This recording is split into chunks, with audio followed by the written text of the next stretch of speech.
Hello everyone, welcome to lecture number 12 on our CSET mathematics series. In today's lecture we are going to talk about permutation, combination and probability related concepts. So क्या concepts involved हैं, what is the meaning of each of these three terms, and we will understand these concepts with the help of a few examples. So in today's lecture we will focus more on the concepts, and there will be a part 2 of this lecture in which we will talk about the previous year questions from these topics of permutation, combination and probability.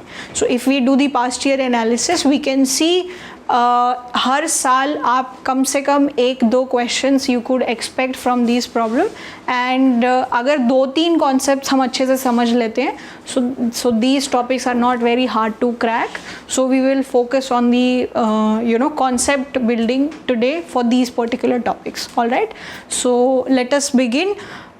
Okay, so जब भी हम लोग permutation combination की बात करते हैं, तो permutation combination में वी आर लुकिंग एट कि हमें चीज़ें अरेंज करनी है. जैसे मान लो मेरे पास 5 आइटम्स हैं, मुझे उन 5 आइटम्स को अरेंज करना है.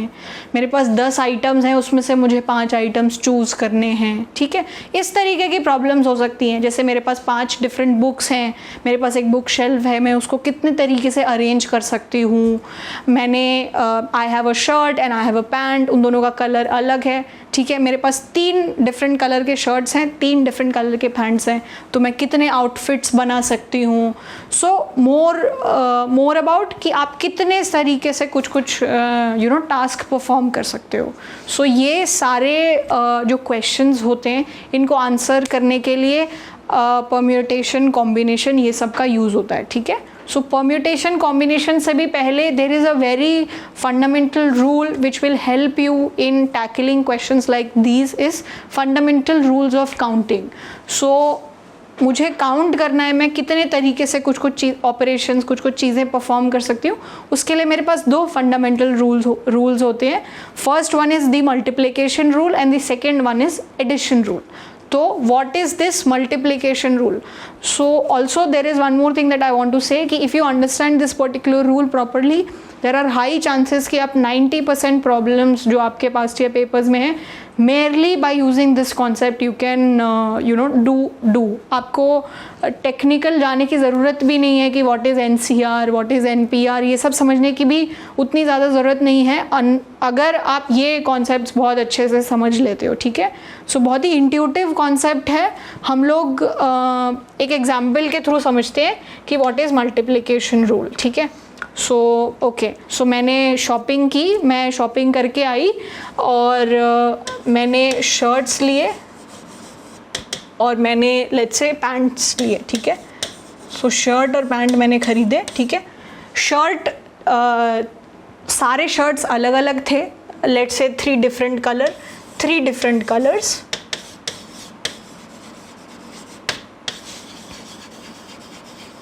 ठीक है, और मेरे पास मान लीजिए मैंने 5 पैंट्स परचेज किए और वो 5 pants, none of the pants is similar, they are all different. One is black, one is white, one is red, anything like different, they are all different. ठीक है, 5 डिफरेंट पैंट्स, 5 डिफरेंट कलर के मैंने pants खरीदे. ठीक है, अब मैं अगर आपसे पूछूं कि मेरे कितने आउटफिट बन सकते हैं, सो मैंने मान लो रेड कलर की शर्ट ली है और रेड कलर की पैंट के साथ उसको पेयर किया, ये एक तरीका हो गया. ठीक है, मैंने रेड कलर की शर्ट पहनी हुई है बट मैंने ब्लैक कलर की पैंट पहन ली. ठीक है, ये मेरी एक अलग ड्रेस बन गई, ये मेरा एक अलग आउटफिट बन गया. रेड कलर की शर्ट के साथ लेट्स से वाइट कलर की पैंट मैंने पेयर कर ली, so this is a different outfit. Again red colour की shirt, so this is red, black, white, let's say one is green. Okay, so red colour की shirt के साथ मैंने green colour की पैंट पेयर कर ली, ये एक और मेरी आउटफिट हो गई. ठीक है, रेड कलर के शर्ट के साथ what is some other colour, okay, let's say yellow pant. Okay, very weird combination and very weird dresses, but anyways. Okay, so मैंने रेड कलर के शर्ट के साथ येलो कलर का पैंट पेयर कर लिया. ठीक है, सो एक ही टाइप की शर्ट रखी और 5 अलग अलग पैंट्स अलग अलग तरीके से पेयर करके मैंने देखा कि सिर्फ एक शर्ट को फिक्स अगर मैं कर दूं और 5 अलग अलग पैंट्स डिफरेंट डेज पे अलग अलग पहनूं, तो मेरे पास 5 आउटफिट्स बन गए. Right, 5 outfits. सिमिलरली मैं क्या कर सकती हूँ, मान लो मेरी जो शर्ट्स थी एक वाइट भी थी और एक ब्लैक भी थी, ठीक है. So shirts were white, black and red and pants were what, red, black, white, green, yellow. ये 5 डिफरेंट कलर्स के पैंट्स थे, ये 3 डिफरेंट कलर के शर्ट्स थे. सो अब मैं देखना चाहती हूँ अब मैं ये सेम आउटफिट्स किस तरीके से बना सकती हूँ कि मैंने जो है अगर शर्ट जो मेरी है मैंने रेड शर्ट्स के साथ अपने जितने आउटफिट बन सकते थे बना लिए. अब मैं वाइट शर्ट के साथ ये चीज़ ट्राई करना चाहती हूँ. तो वाइट शर्ट के साथ आप रेड कलर की पैंट, वाइट शर्ट के साथ ब्लैक कलर की पैंट, वाइट शर्ट के साथ वाइट कलर की पैंट, वाइट शर्ट के साथ ग्रीन कलर की पैंट, वाइट शर्ट के साथ येलो कलर की पैंट. सो ये 5 और मेरे आउटफिट बन गए, अलग आउटफिट्स बन गए, राइट. सो ये 5 डिफरेंट आउटफिट्स हो गए. These are 5 different outfits and I can do the same thing with my, so I had red color shirt, white color shirt, red white done and black color shirt के साथ भी मैं same चीज़ कर सकती हूँ, right. So मैं अगर देखूँ in total I have 15 outfits मेरे पास हो गए पहनने के लिए and they are all different, ठीक है. So अब मैं ये same चीज़ कैसे कर सकती थी, जब भी मुझे कोई एक आउटफिट बनाना है, कोई भी आउटफिट जो है उसके लिए there is one upper thing that you wear and there is one lower thing that you wear. So upper में I will wear a shirt and lower में I will wear a pant, ठीक है. मेरे पास shirt पहनने के 3 तरीके हैं. मैं कोई भी 3 शर्ट्स तीन में से कोई भी एक शर्ट पिक कर सकती हूँ.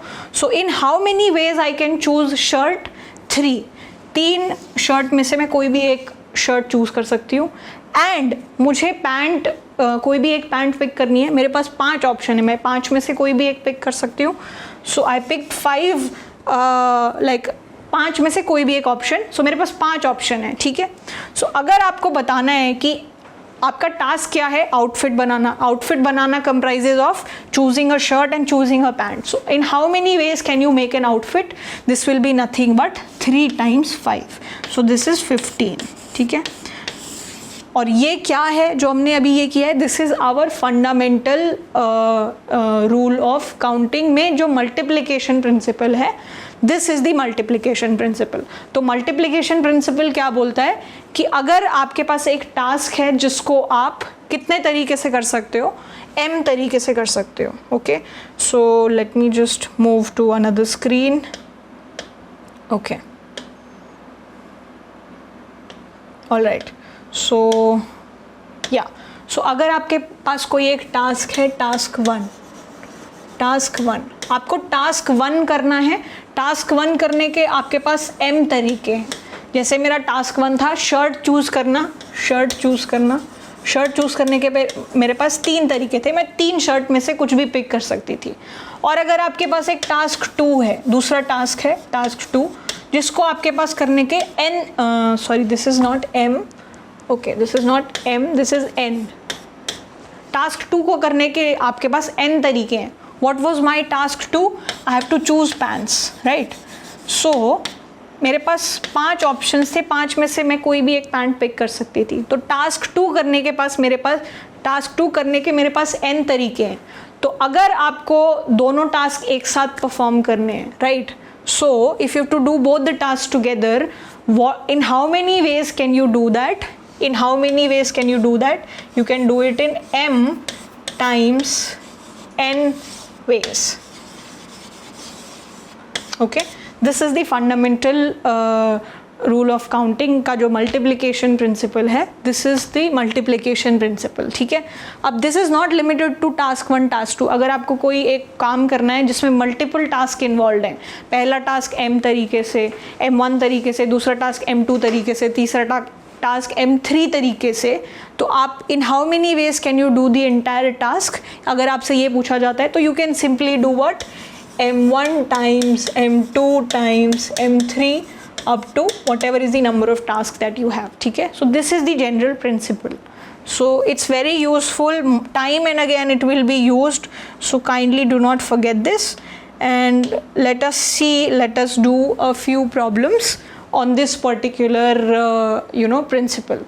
So if a task can be performed in m different ways, following which जो दूसरा task है it can be performed in n different ways, then the two operation in succession can be performed in, so in succession मतलब एक के बाद एक. So ये दोनों task एक साथ आप एक के बाद एक कितने तरीके से perform कर सकते हो, m into n ways. So m into n ways. ठीक है?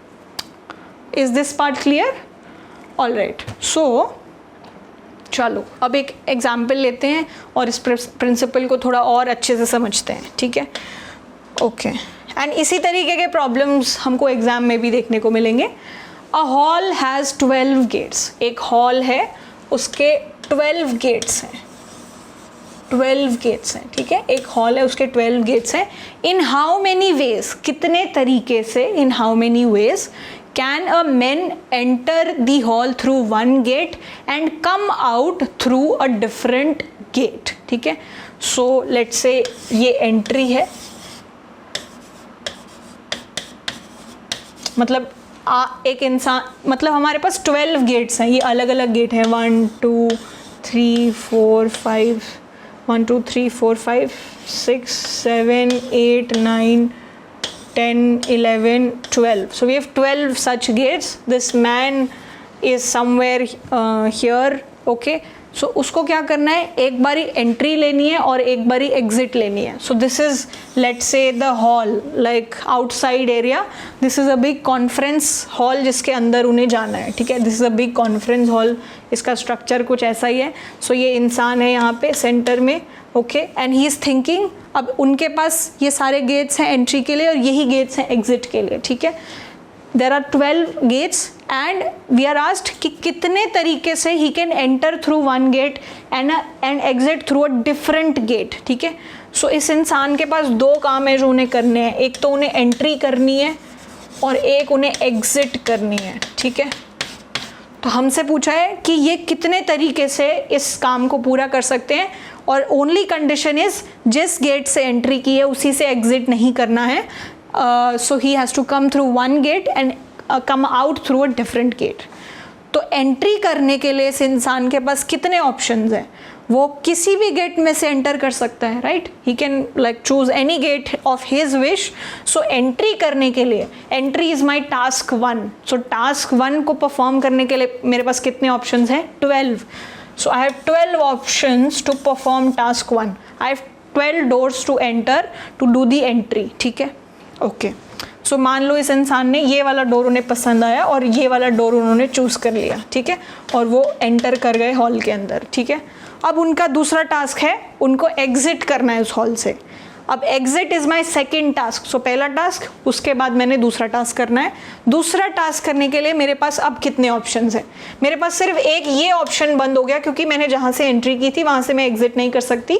बाकी मेरे पास कितने ऑप्शंस हैं एग्जिट लेने के लिए, 12 minus 1 which is 11. I have 11 options. 11 options. I have 11 doors that I can choose to exit. ठीक है? सो फर्स्ट टास्क के लिए 12 ऑप्शंस, सेकेंड टास्क के लिए 11 ऑप्शंस. सो टोटल एंट्री और एग्जिट करने के इस इंसान के पास कितने तरीके हो गए, using the multiplication rule. First task को करने के लिए 12 वेज, दूसरे टास्क को करने के लिए 11 ways, and then that is how that is the total number of ways in which he can enter the hall and exit through a different gate. And what is this number? Okay, so this is 120 and 12, so 132 ways.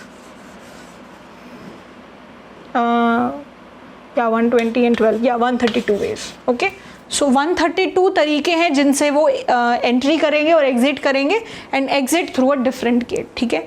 सो हर एक question जो भी इस तरीके का पूछा जाता है, इसमें एक तो स्टेटमेंट को समझना है, हर एक टास्क को कितने करने के लिए कितने ऑप्शंस हैं आपके पास, वो सब आपको चुनना है. And then you just simply have to multiply. अगर आपकी टास्क किस तरीके की है कि एक काम करना है फिर दूसरा काम भी करना है. ठीक है? दोनों काम एक साथ हो रहे हैं. ठीक है? So this is our multiplication rule. ठीक है? I hope this is clear and we will see multiple questions like these in past papers also. All right? Okay. अब हम लोग दूसरे concept पे जाते हैं. What is my next concept? Another concept is addition principle. ठीक है, this is the basic things are the same but the statement is a little different. ठीक है, so again मेरे पास दो टास्क हैं, टास्क 1 एंड टास्क 2. ठीक है, मेरे पास दो काम है. ठीक है, टास्क 1 को करने के लिए मेरे पास m डिफरेंट तरीके हैं और टास्क 2 को करने के लिए मेरे पास n डिफरेंट तरीके हैं. ठीक है, और इनका आपस में कोई लेना देना नहीं है, मतलब टास्क 1 और टास्क 2 का आपस में कोई लेना देना नहीं है. ठीक है, जैसे सिंपली मतलब कुछ भी हो गया कि एंट्री मतलब लेट्स से मैंने शॉप किया शर्ट्स के लिए, कितने shirts, how many shirts I have to choose, 3 थे. पैंट्स मेरे पास 5 थे. उन दोनों टास्क का आपस में कोई लेना देना नहीं था. ठीक है, they are independent of each other. Then either operation can be performed in how many ways. So आपके पास क्वेश्चन क्या है, आइदर ऑफ द टास्क. ठीक है, आइदर मतलब या तो ये कर लो या तो ये कर लो, आइदर और. ठीक है, either do this or do that. So either today I will eat chole bhature और today I'll eat chole kulche. ठीक है, so मैं दोनों एक साथ नहीं खा सकती. ठीक है, so either आपको एक काम करना है या तो दूसरा काम करना है, दोनों काम आप एक साथ नहीं कर सकते. ठीक है, बट जो प्रीवियस मल्टीप्लिकेशन रूल था वहाँ पे हम लोग क्या कर रहे थे, जैसे जब हम लोग आउटफिट भी बना रहे थे तो हमें शर्ट भी चाहिए और हमें पैंट भी चाहिए. हम सिर्फ शर्ट पहन के या सिर्फ पैंट पहन के काम पे नहीं जा सकते, right. So you have to do both the things together. So here it's a either or option. So अगर एक टास्क आप m तरीके से कर सकते हो, दूसरा टास्क आप n तरीके से कर सकते हो, तो अगर आपको पूछा जाए कि either you do task 1 or you do task 2, in how many ways can you do this?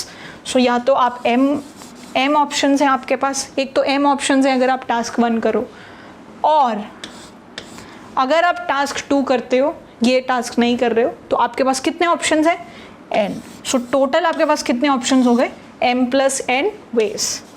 ठीक है, so this is my addition principle. Addition principle में जब भी और वाली बात होती है ना कि या तो ये कर लो या तो वो कर लो, ठीक है, उसमें हम लोग एडिशन प्रिंसिपल लगाते हैं. ठीक है, एंड मल्टीप्लिकेशन रूल में we are concerned about doing those both the task together. ठीक है, अब सिमिलरली टास्क 1 है, टास्क 2 है, और भी 5 तरीके के टास्क होते हैं, task 1, task 2, task 3, task 4, task 5. सारे कोई भी एक टास्क करना है उनमें से, तो उसके टोटल कितने तरीके हो जाते हैं, जितने भी उनके इंडिविजुअल ऑप्शन हैं. So m1 plus m2 plus m3 up to m5. ठीक है, सो इस रूल को आप जनरली भी जो है अप्लाई कर सकते हो. ठीक है, so this is my addition principle. Let us do one example of this problem and let's understand it in a better way. Okay, so there are 25 students in a class. There is a class जिसमें 25 students हैं with 15 boys and 10 girls. ठीक है, the class teacher selects either a boy or a girl for the monitor post of the class. In how many ways the class teacher can make that selection? ठीक है, okay. So there are 25 students in 25 students in the class, out of which 15 are boy and 10 are girls. ठीक है, okay. The class teacher selects either a boy, या तो उन्हें एक boy select करना है. So अभी आप statement देख रहे हो, he has to select either a boy or a girl. ऐसा नहीं बोला कि मतलब ये भी करना है वो भी करना है. So either a boy or a girl I have to select. So either a boy or a girl. ठीक है, either a boy or a girl I have to select, like the teacher has to select for the monitor post. It's been long since we in school we used to have monitors, but अभी तो this concept has changed a little bit. In colleges you have CR class representatives, and later on in life you just have to move on your own. Okay, so teacher selects either a boy or a girl for monitor post of the class. In how many ways can the class teacher make that selection? ठीक है, so class teacher या तो एक boy को choose कर लेंगे. So task 1 is picking either a boy so task 1 is boy pick कर लिया या तो गर्ल पिक कर लिया, ठीक है। सो पहला टास्क बॉय को पिक कर लिया। बॉय कितने बॉयज़ 15 है। सो कितने ऑप्शंस हैं उनके पास मॉनिटर बनाने के लिए? 15 options he has. So my M1 is my number of options for task 1 is 15, ठीक है। और अगर उनको दूसरा टास्क इस कि भाई वो गर्ल्स में से चूज करना है उनको मॉनिटर, तो मेरे उनके पास गर्ल्स में से कितने ऑप्शंस हैं? 10 गर्ल्स हैं, 10 में से कोई भी एक को मॉनिटर वो बना सकते हैं। तो दूसरा टास्क क्या हो गया कि गर्ल्स में से कोई एक मॉनिटर पिक करो। सो उसके that is M2 and M2 is 10। So 10 options from girls for monitor post and 15 option from boys for monitor post. तो अब अगर आपसे पूछा जा रहा है इन how many ways can the teacher make that selection, कितने तरीके से वो सिलेक्ट कर सकते हैं मॉनिटर? सो या तो 15 ऑप्शंस हैं, बॉयज़ में से अगर सिलेक्ट कर लो तो 15 ऑप्शंस हैं, और गर्ल्स में से सिलेक्ट करेंगे तो 10 ऑप्शंस हैं। सो टोटल कितने ऑप्शंस हो गए? आइदर और M1 plus M2 which is 25 options. So in 25 ways he can pick a class monitor. So इसकी स्टेटमेंट थोड़ी अलग थी, बट आप थोड़ा और लॉजिकली सोचो कि the class teacher either selects a boy or a girl for the monitor post of the class. मतलब he is not worried about the gender, उनको जो बच्चे, उनकी मर्जी है जिस बच्चे को वो सिलेक्ट करना चाहे। तो क्लास में जितने बच्चे हैं उतने पॉसिबल मॉनिटर्स हो सकते हैं, राइट। क्लास में 25 बच्चे हैं, 25 में से किसी भी एक को उठा के उन्होंने बोल दिया कि भाई क्लास का मॉनिटर आज से ये है। तो that is the total number of ways he can pick the monitor. So this particular number should be 25 kids, ठीक है। 25 options the class teacher has to pick the class monitor, ठीक है। So this was my addition rule and the previous one was my multiplication rule। जब मुझे task एक साथ एक series में करने हैं और साथ में करने हैं, that is when we use the fundamental rule of counting का multiplication rule, and when we are concerned with either or we do addition, ठीक है। So whenever there is a or, you think about addition rule, and whenever there is a and, so picking a shirt and a pant, right? So that is when you will use the multiplication rule, ठीक है। All right, okay. So you have to choose a starter and a main course and a dessert, ठीक है। So that is where you will use the multiplication rule. All right, so I'm talking a lot about food today, okay. All right, moving on. So I hope these two concepts are clear, the multiplication principle and the addition principle, okay. अब हम लोग थोड़ी हमारी कहानी को आगे बढ़ाते हैं, ठीक है। सबसे पहले कहानी आगे बढ़ाने से पहले एक कॉन्सेप्ट है जिसको समझना is important, which is what is factorial, ठीक है। सो फैक्टोरियल क्या होता है? Factorial is a notation. Factorial अगर मैंने लिखा है n factorial, this particular symbol is called factorial। और फैक्टोरियल एक सिर्फ नोटेशन है, उसका मतलब क्या है?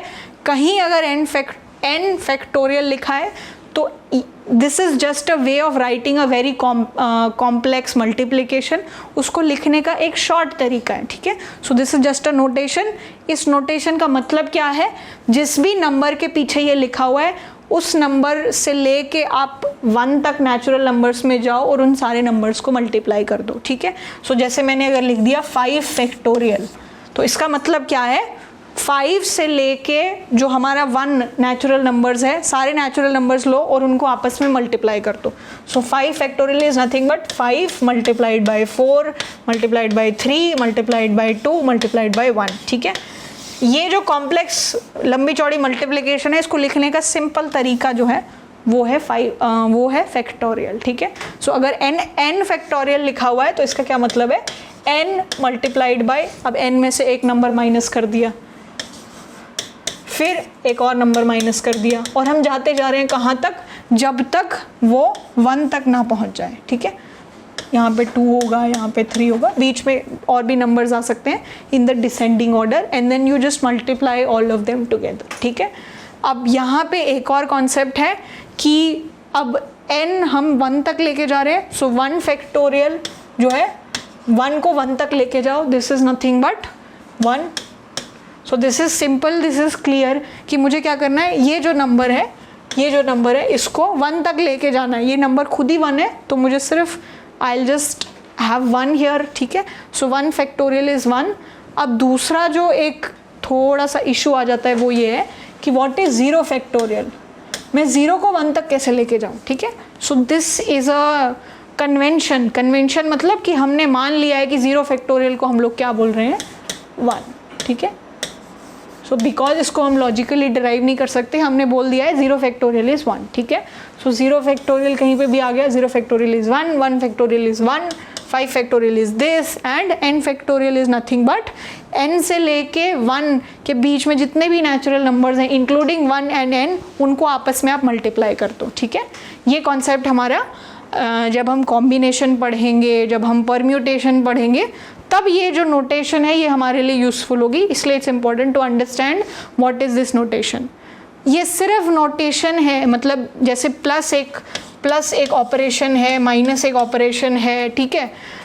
ये सब ऑपरेशंस हैं, ये आपको बताते हैं कि आपको ये 2 नंबर्स को जोड़ना है। अब ये भी एक नोटेशन है जिसमें अगर ये नोटेशन लग गई तो इसका मतलब है कि इस नंबर के साथ ये करना है, ठीक है। This is what is factorial, all right, okay. So अब फैक्टोरियल का यूज़ कहाँ हो रहा है वो हम लोग देखेंगे कि परम्यूटेशन एंड कॉम्बिनेशन के बारे में we will talk about now, all right. So अब हमने फैक्टोरियल समझ लिया, what is the meaning of this notation. Now let's talk about the main concept जिसमें यूज़ होगा फैक्टोरियल्स का, ठीक है। सो अब हम लोग बात करना चाहते हैं कि कॉम्बिनेशन और परम्यूटेशन ये होता क्या है, like what is the meaning of these 2 terms, ठीक है। तो कॉम्बिनेशन का मतलब है, मतलब टेक्निकल डेफिनेशन भूल जाते हैं थोड़ी देर के लिए, हम लोग सिर्फ ये समझना चाहते हैं कि जब भी कोई इंसान बोलता है what is the combination of doing these things and इस तरीके से जो स्टेटमेंट है, सो जब भी हम लोग कॉम्बिनेशन का डिस्कशन करते हैं तो कॉम्बिनेशन का मतलब होता है सिलेक्ट करना, सिलेक्शन। कॉम्बिनेशन का इंग्लिश मीनिंग कुछ और है, but here we are talking maths में इसका क्या मतलब है। So we want to select, ठीक है। मान लो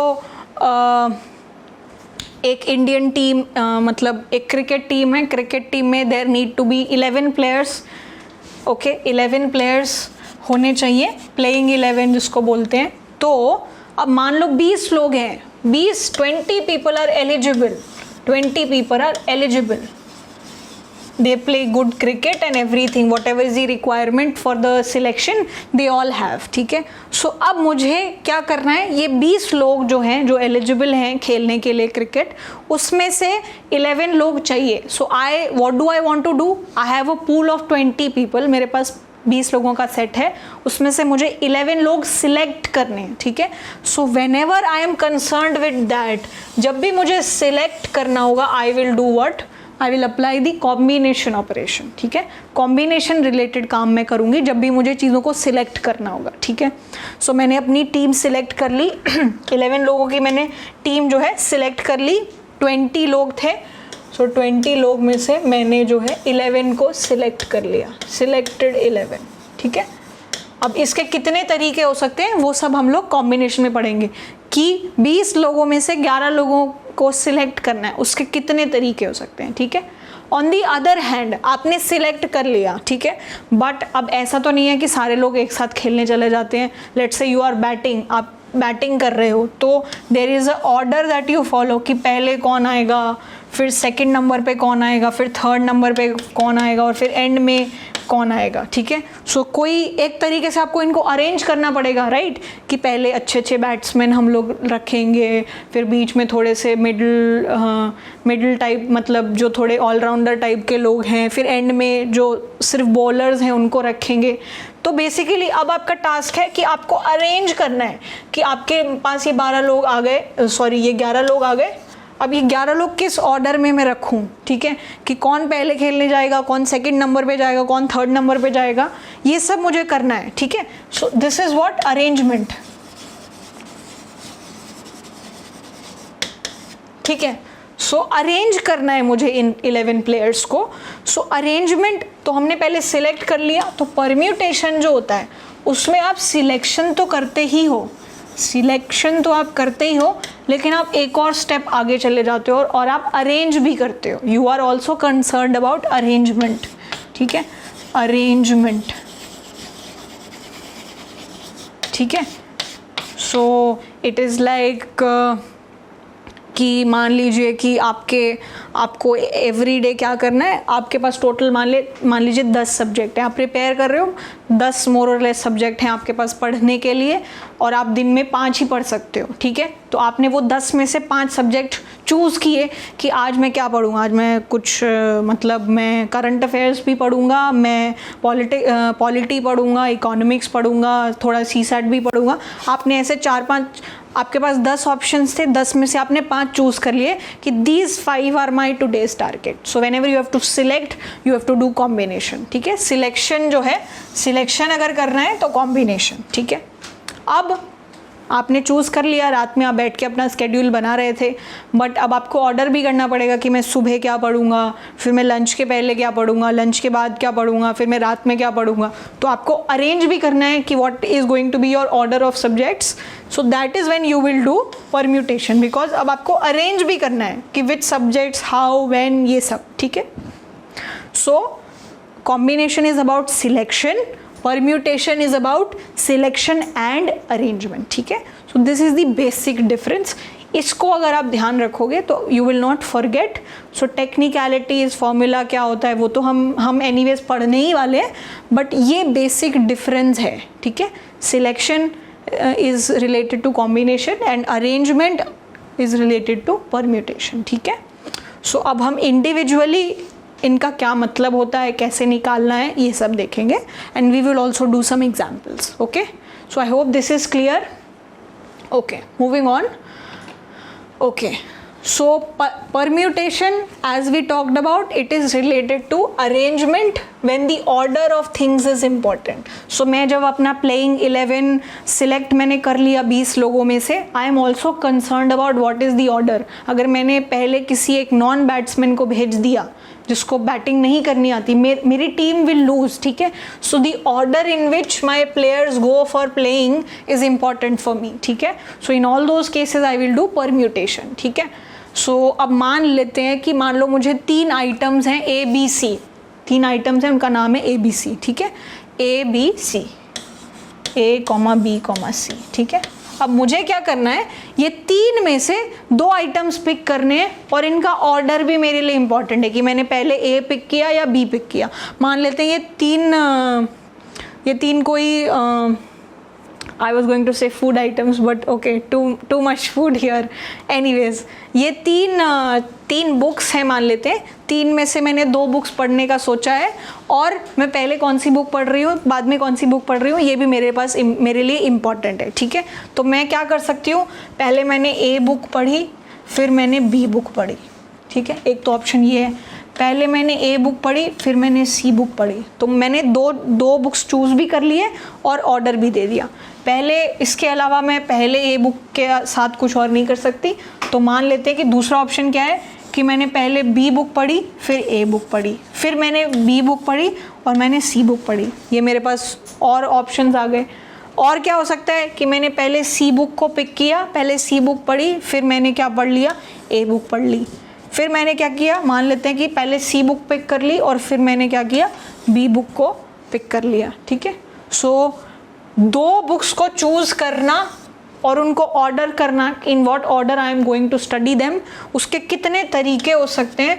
आई can have 6 ways, right, 6 ways, ठीक है। सो हमने क्या किया, तीन जो आइटम्स हैं उसमें से 2 आइटम्स को पिक किया, पिक्ड 2 आइटम्स, 2 आइटम्स पिक किए और फिर उनको अरेंज भी किया, ठीक है।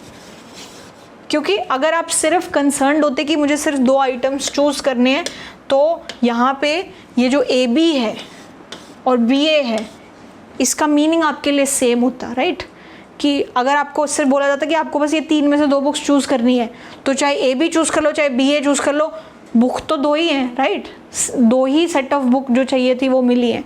बट जब आपको बोला गया please tell me in what order you are going to study them, then first A, then B, and then B, and then A, they became different, ठीक है। So this is the difference between selecting and also arranging, ठीक है। सो तीन items में से मैंने 2 items को pick किया और अरेंज किया. सो 3 में से दो आइटम्स को पिक किया. ठीक है, दिस 3p2. अब ये क्या है ये भी हम बात करेंगे, बट हमारे पास 3 आइटम्स में से 2 आइटम्स को the number of the permutation of 3 items taken 2 at a time is 6.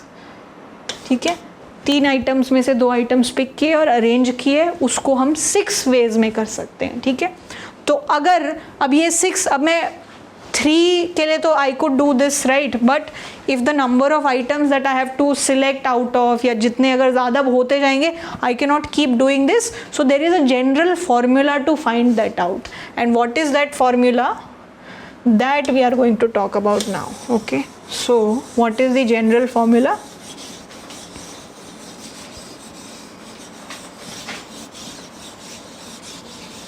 Okay, so अगर आपको ऑलराइट, सो अगर आपको क्या करना है, आपके पास n डिफरेंट आइटम्स हैं. ठीक है, सो हमारे पास 3 आइटम्स थे, उसमें से आपको you have to find the number of permutation. So permutation का सिंबल है p. ठीक है, n डिफरेंट आइटम में से r डिफरेंट आइटम्स को एक टाइम पे लेना है, तो 3 बुक्स में से 2 बुक्स सिलेक्ट करने हैं.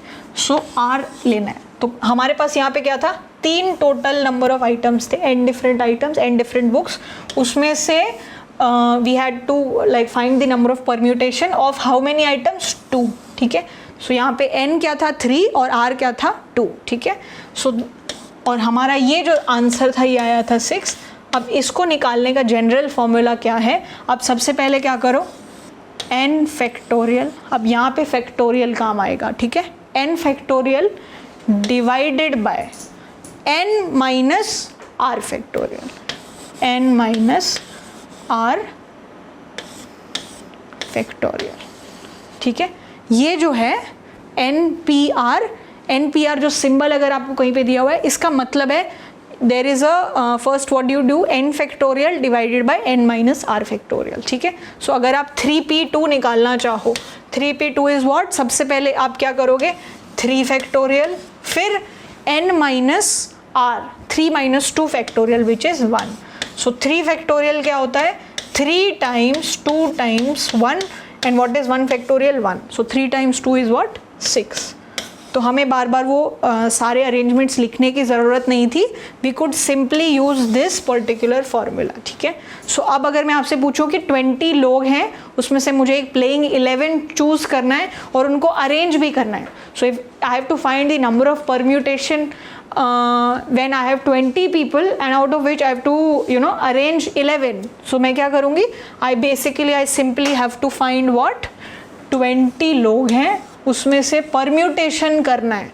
अब ये बस आपको पता करना है कि परम्यूटेशन करना है, कि सिर्फ सिलेक्ट करना है तो कॉम्बिनेशन करोगे, सिर्फ सिलेक्ट भी करना है और अरेंज भी करना है, then we do this permutation. ठीक है, सो वो कॉम्बिनेशन और परम्यूटेशन के बीच डिफरेंस क्या होता है, it becomes important here. So 20p and I have to choose how many people, 11.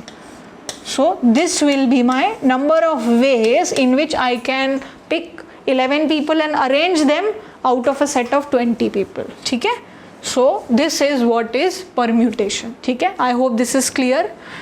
Okay, so this is the main formula that we have to remember.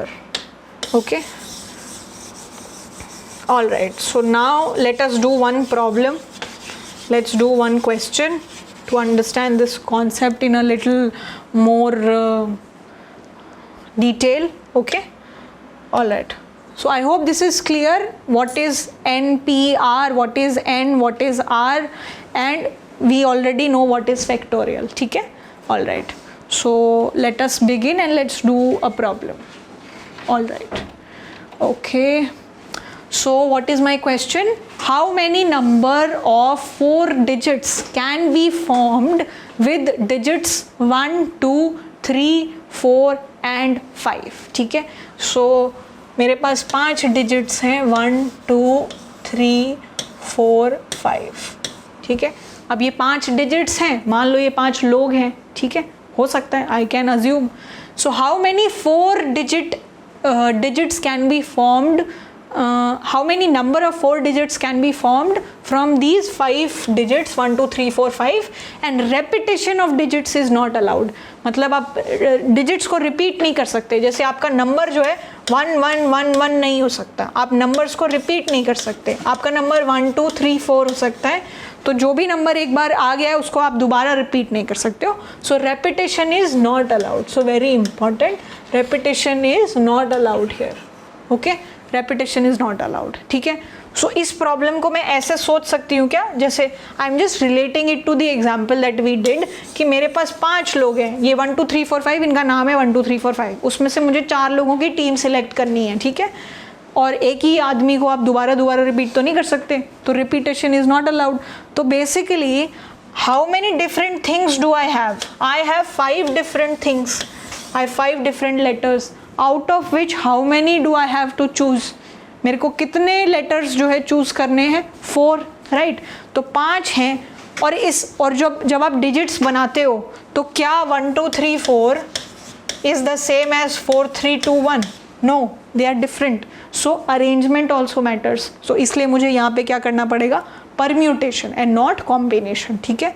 So I have 5 items out of which I have to do permutation for how many items? 4, right? 5p4. अब 5p4 मुझे निकालना है. What is 5p4? 5 factorial. ठीक है. Divided by 5 minus 4 which is 1 factorial. So what is 5 factorial? 5 times 4 times 3 times 2, right? So this is 20 and this is 6 and this is 120. So 120 तरीके से 124 digits आप बना सकते हो यूजिंग 1 2 3 4 5. ठीक है. सो ये तो परम्यूटेशन वाला तरीका हो गया. अब एक और तरीका मेरे पास हो सकता है, right? There could be one more way. If you remember your fundamental rules of fundamental principle of counting का मल्टीप्लिकेशन रूल. ठीक है. सो आपको क्या करना है, अब हम लोग उस तरीके से देखते हैं कि उस तरीके से इस चीज़ को हम लोग कैसे करेंगे. ठीक है.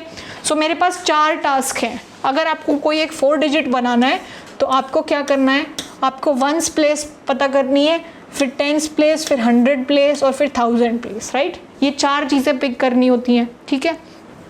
चलो, तो मैंने क्या किया, ये वाली जो मेरी what are my each of the task, कि what will be the number in my 1000s place, what will be my second task will be कि मेरे 100 प्लेस पे क्या नंबर आना चाहिए, what is my third task कि मेरे 10s प्लेस पे क्या आना चाहिए, what is my fourth task कि मेरे यूनिट प्लेस पे क्या आना चाहिए. तो मैंने जब देखा कि पहली जो टास्क है उस पर मेरे पास कितने ऑप्शंस हैं, मैं पहला जो नंबर है 1 2 3 4 5 उसमें से कोई भी एक नंबर चूज़ कर सकती हूँ. तो मेरे पास कितने ऑप्शंस हैं पहला नंबर चूज़ करने के लिए? 5, राइट? सो मैंने जब इसमें से कोई एक नंबर चूज़ कर लिया, मान लो मैंने नंबर चूज़ कर लिया 1, ठीक है, और मैं रिपीट नहीं कर सकती, मैं चीज़ों को रिपीट नहीं कर सकती. तो अगर मैंने 1 लिख लिया तो मेरे पास 4 ऑप्शंस बच गए. मैंने 2 लिख लिया तो भी मेरे पास 4, कुछ भी आप चूज़ करो उसके बाद मेरे पास 4 ऑप्शंस बचेंगे to write what number I could have at 100s place. So दूसरे टास्क के लिए मेरे पास 4 ऑप्शंस. अब 2 नंबर चूज़ कर लिए तो बाकी यूनिट 10s प्लेस के लिए मेरे पास 3 ऑप्शंस और यूनिट प्लेस के लिए मेरे पास 2 option, right? And because I have to make a digit I have to be very concerned about हर एक जगह पे क्या आ रहा है. सो I am looking at what all can happen together. So there is not an or here. So addition rule नहीं लगाएंगे. Here we will apply multiplication rule. ठीक है. So this is again nothing but 120. So ये सारे जो problems हैं, there could be multiple ways to do it. That is why when I was telling you in the beginning कि अगर fundamental rule of जो counting है उसमें multiplication rule, addition rule ये आपने समझ लिया तो मोर और लेस सारे प्रॉब्लम्स आप कर पाओगे. ठीक है. सो यहाँ पे मुझे ये लगाने की ज़रूरत भी नहीं थी, आई could have done this, but इसको इस तरीके से भी आप लोग कर सकते हो. ठीक है. सो ये सारे ओवरलैपिंग है रूल्स, ऐसा नहीं है कि एक जगह पे सिर्फ एक ही लग सकता है. जनरल लॉजिक लगाओ आपका, कितने ऑप्शंस हैं, मल्टीप्लिकेशन करना है कि एडिशन करना है कि चूज़ करना है कि अरेंज करना है. ठीक है. सो आपका दिमाग वहीं पे लगेगा कि अरेंजमेंट है कि चूज़ करना है या फिर एडिशन लगाना है या मल्टीप्लिकेशन. ये 3-4 चीज़ों में we will be mixed up. ठीक है. So I hope this is clear.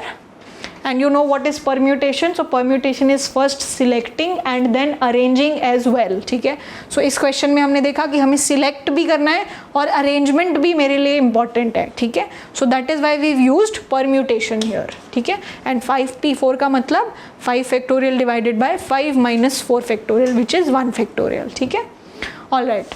So moving on.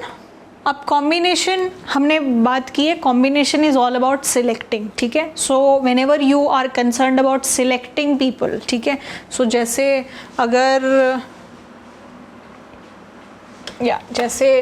I am concern about selecting, मेरे पास 20 लोग थे, उसमें से मुझे मेरा अगर प्लेइंग 11 सिलेक्ट करना है, सिर्फ सिलेक्ट करना है. ठीक है, तो what I will use combination. For me the order is not important कि पहले किसको select किया, फिर दूसरा, फिर तीसरा, ये सब मेरे लिए important नहीं है.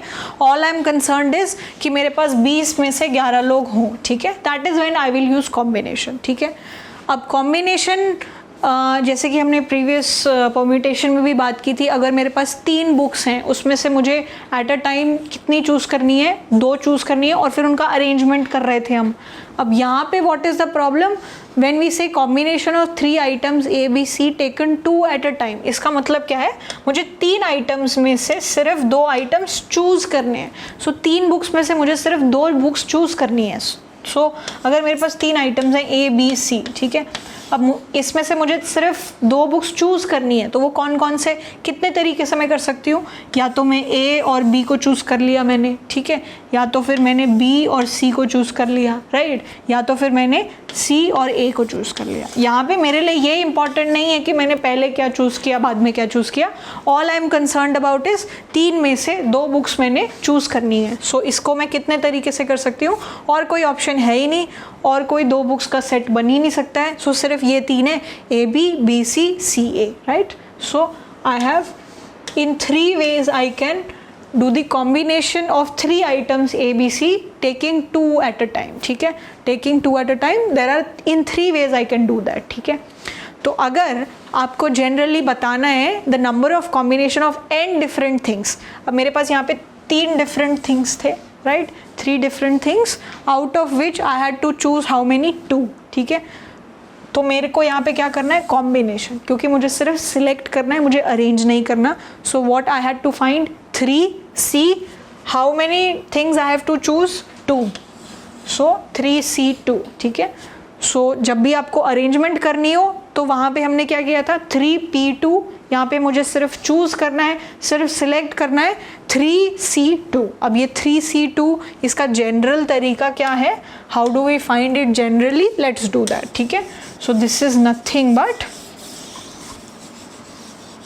अब आप ये बताओ मुझे, जस्ट जनरली आस्किंग यू, कि कोई भी सेम प्रॉब्लम यहाँ थी, सेम प्रॉब्लम वहाँ पे थी, एक में हम अरेंजमेंट्स के लिए भी कंसर्न थे, एक में हम सिर्फ चूज़ कर रहे हैं. सो अरेंजमेंट्स हमेशा ज़्यादा होंगे, या फिर जो चूज़ करके कॉम्बिनेशन वाली वैल्यू आप करोगे वो ज़्यादा होगी. सो प्लीज़ रिमेंबर ऑलवेज, जो भी आपका कॉम्बिनेशन का आंसर है वो हमेशा स्मॉल होगा देन योर परम्यूटेशन. सो जैसे कि 3p2 जो है और 3c2 जो है, सो ये वाला जो नंबर होगा this will always be smaller. ठीक है, this will always be smaller, क्योंकि you are just selecting, you are not concerned about arrangement. जब आप अरेंजमेंट के बारे में कंसर्न्ड होते हो तो फिर आपको और तरीके मिल जाते हैं कि अच्छा पहले ये, फिर वो, फिर ये. तो अरेंजमेंट से आपके तरीके, नंबर ऑफ वेज जो है बढ़ जाते हैं. ठीक है, so combination will be less than permutation अगर सेम चीज़ों का कर रहे हो. सो n is same and R is also same. ठीक है, in that case this C combination will be smaller. All right, so अब ये होता क्या है, ठीक है, so what is NCR, what is NCR. so अब यहाँ पे n आइटम्स हैं, उसमें से मुझे कॉम्बिनेशन करना है कितनों का, R का. this is nothing but, तो पहले हमने वहाँ पे क्या किया था, n फैक्टोरियल, ठीक है, और क्या किया था हमने, n माइनस आर फैक्टोरियल. तो इतना तो रहेगा ही रहेगा जो हमने वहाँ पे पहले किया था.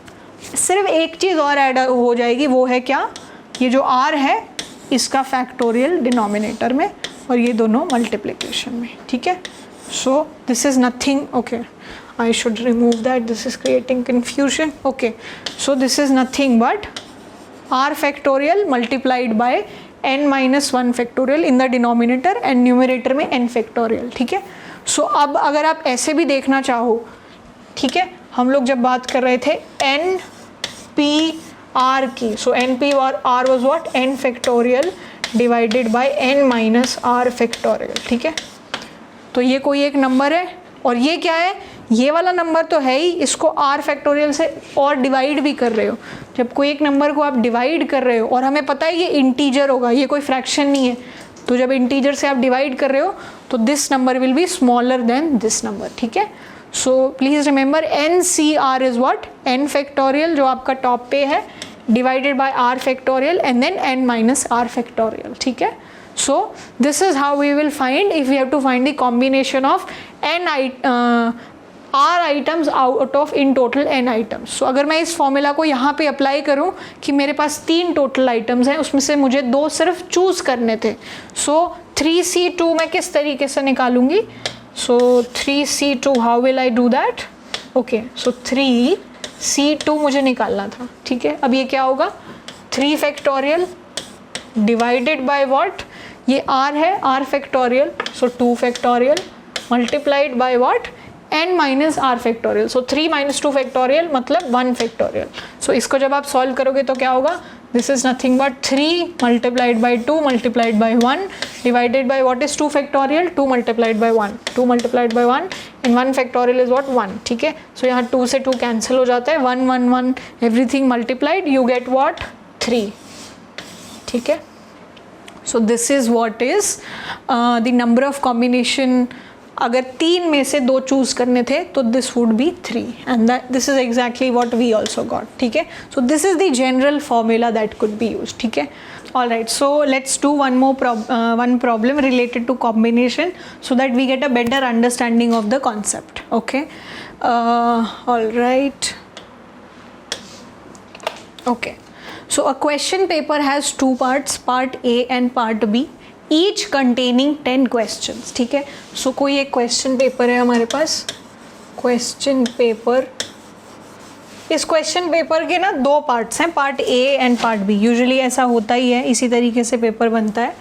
तो part A है और part B है. ठीक है, 2 parts हैं इस question paper के. ठीक है, अब एंड हर एक पार्ट में 10 क्वेश्चंस हैं. इसमें कितने क्वेश्चंस हैं, 10 क्वेश्चंस, और पार्ट बी में भी कितने हैं, 10 क्वेश्चंस. ठीक है, ओके. अब क्या करना है, if the student has to choose 8 from part A and 5 from part B.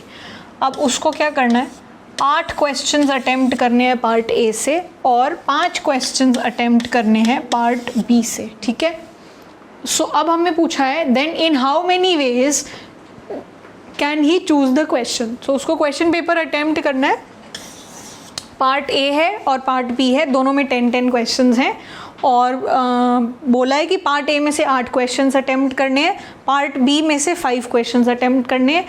तो हमसे पूछा गया है कि इन how many ways can he choose the questions, कितने तरीके से वो क्वेश्चंस जो है चूज़ कर सकता है. ठीक है, सो अब देखो, अब इसमें ना मल्टीपल कॉन्सेप्ट्स इन्वॉल्व हैं, 2 कॉन्सेप्ट्स, एक तो हम मल्टीप्लिकेशन रूल लगाएंगे, एक हम जो हमने कॉम्बिनेशन वाला कॉन्सेप्ट देखा वो लगाएंगे. ठीक है, तो सबसे पहले तो मैं ये मान लेती हूँ कि मैं बाकी चीज़ें बाद में देखूँगी, पहले मैं ये देखना चाहती हूँ कि ये जो 10 क्वेश्चंस हैं इसमें से मैं 8 क्वेश्चंस कैसे चूज़ कर सकती हूँ, कितने तरीके से मैं 8 क्वेश्चन चूज़ कर सकती हूँ आउट ऑफ 10. ठीक है, 10 क्वेश्चन में से 8 क्वेश्चन चूज़ करने, अरेंज नहीं करने, सिर्फ चूज़ करने हैं, सो कॉम्बिनेशन यूज़ करेंगे.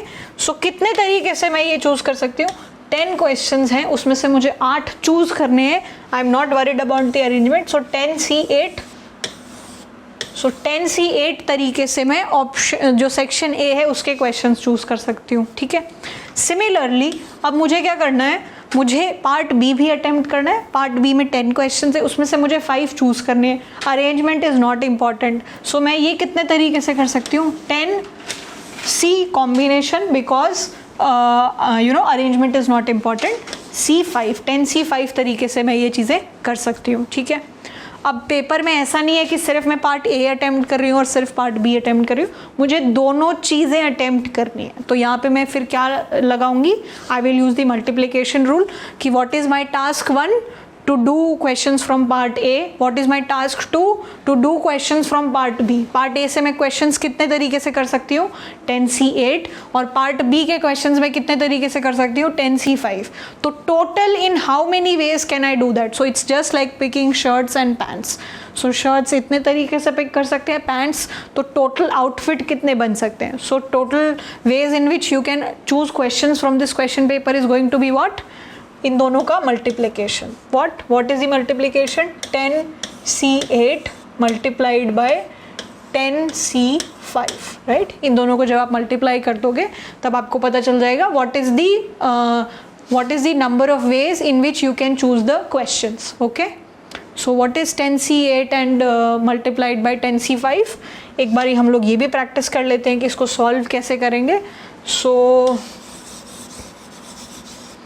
okay, so 10C8 would be what? 10C8 क्या होगा? 10 factorial divided by 8 factorial and 10 minus 8 which is 2 factorial, right? and multiplied by 10C5, 10 factorial divided by 5 factorial multiplied by what? 10 minus 5 which is 5 factorial। ठीक है, सो अब मेरे पास यहाँ पे क्या हो जाएगा, ये 8 जो है 8 इंटू 7 इंटू 6 और यहाँ पे 10 इंटू 9 इंटू 8 इंटू 7। सो ये पूरा कैंसिल होके क्या बच जाएगा 10 इंटू 9 डिवाइडेड बाय 2, राइट। और यहाँ पे मेरे पास क्या बच जाएगा 10 factorial divided by 5 factorial. So this will be nothing but so if I just erase this, so what will I have here? This is nothing but 10 into 9 into 8 into 7 into 6। 5 के बाद वाले नंबर सारे cut हो गए and there is another 5 factorial here, so this is 5 into 4 into 3 into 2, right। सो इसको जब हम पूरा का पूरा सॉल्व करेंगे तो हमारे पास जो रिजल्टेड नंबर होगा that is my number of ways in which we can choose the question. So 5 और 2 10, right, and then what else do we have? 3 and 2 6, so 3 and 2 6 and then there is just 1 4 here, so this is 2। so मेरे पास जो numbers हैं वो क्या आ गए 10 into 9 into 9 into there is a 7 and then there is a 2, right।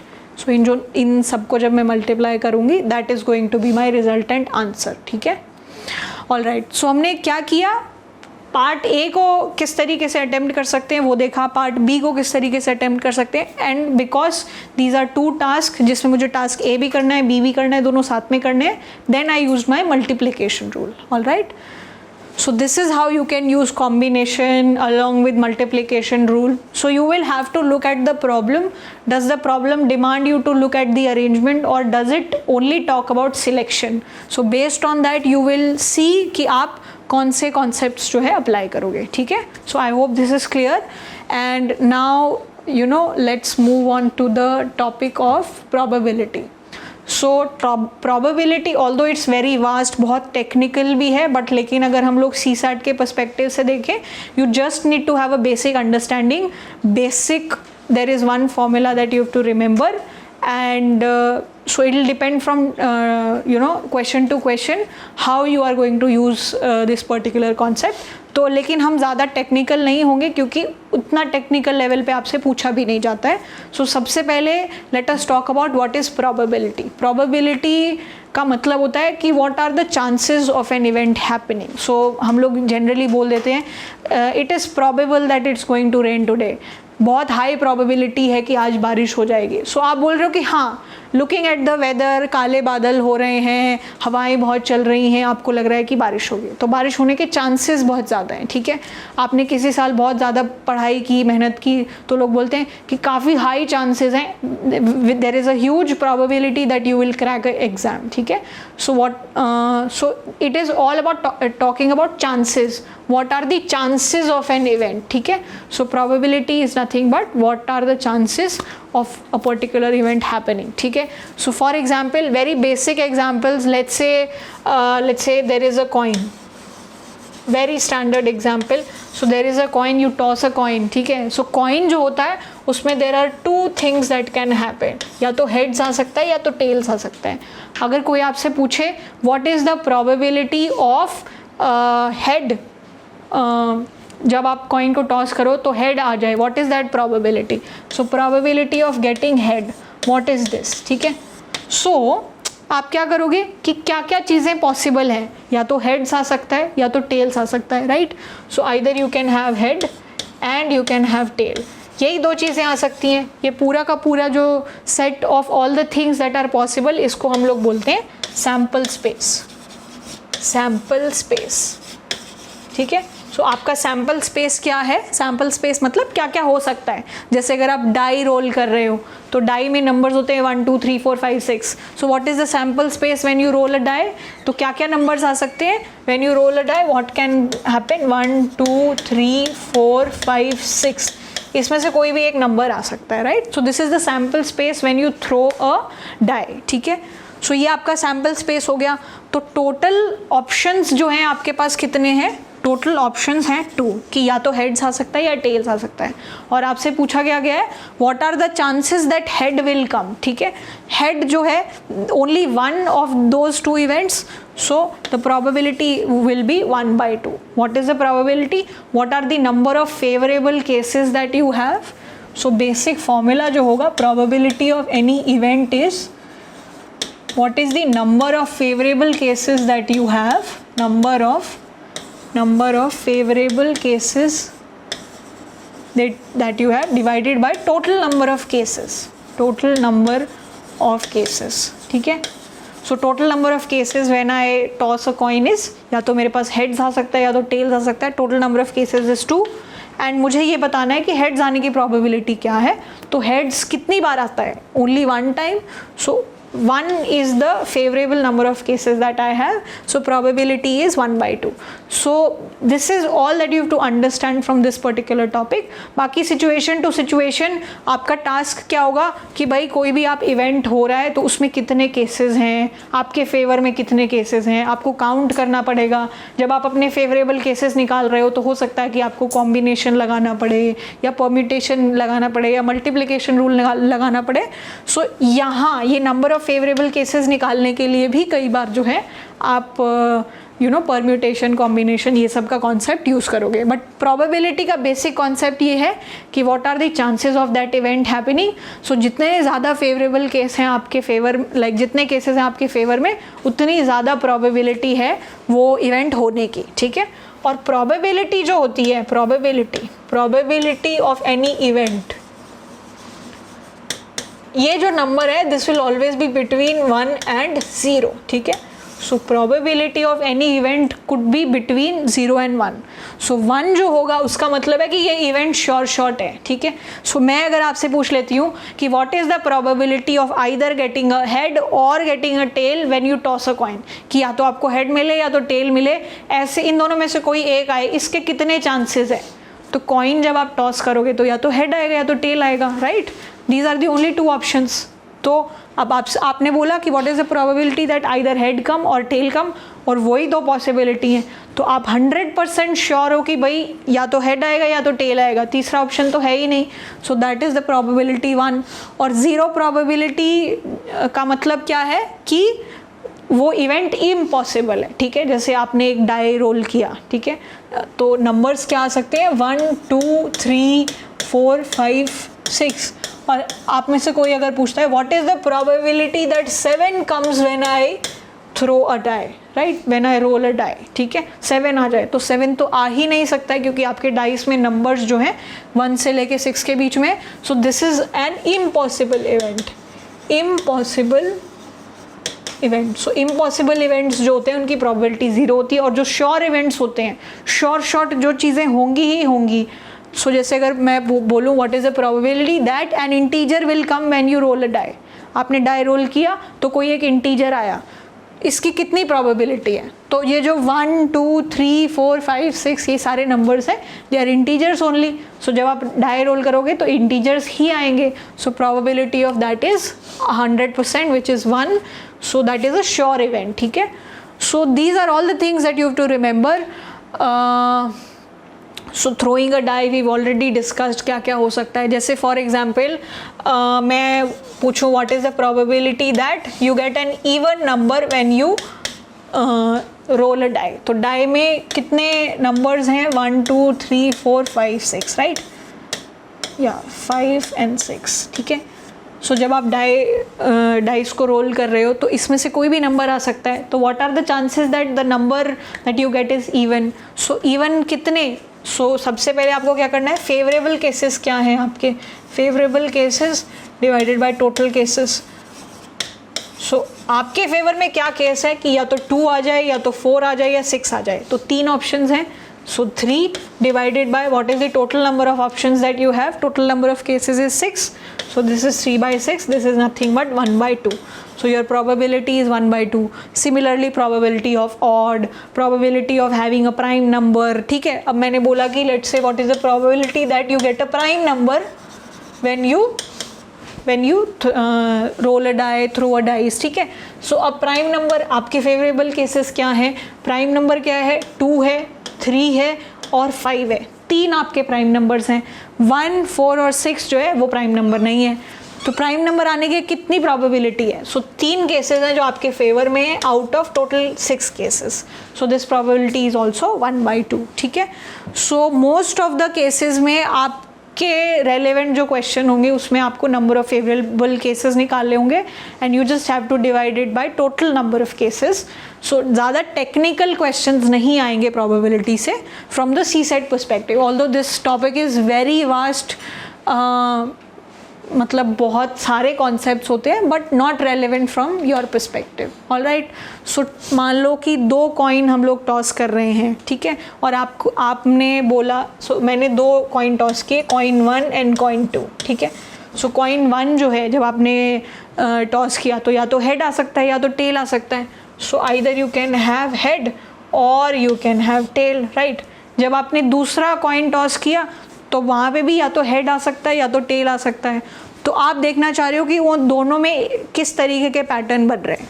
तो ऐसा हो सकता है कि पहली बार हेड आए, दूसरे कॉइन में भी हेड आए, ऐसा हो सकता है कि पहले कॉइन में हेड आए, दूसरे कॉइन में टेल आए, ऐसा हो सकता है कि पहले में टेल आए, दूसरे में हेड आए, और तीसरे में आखिरी में हो सकता है कि जिसमें this has tail and this one also has tell.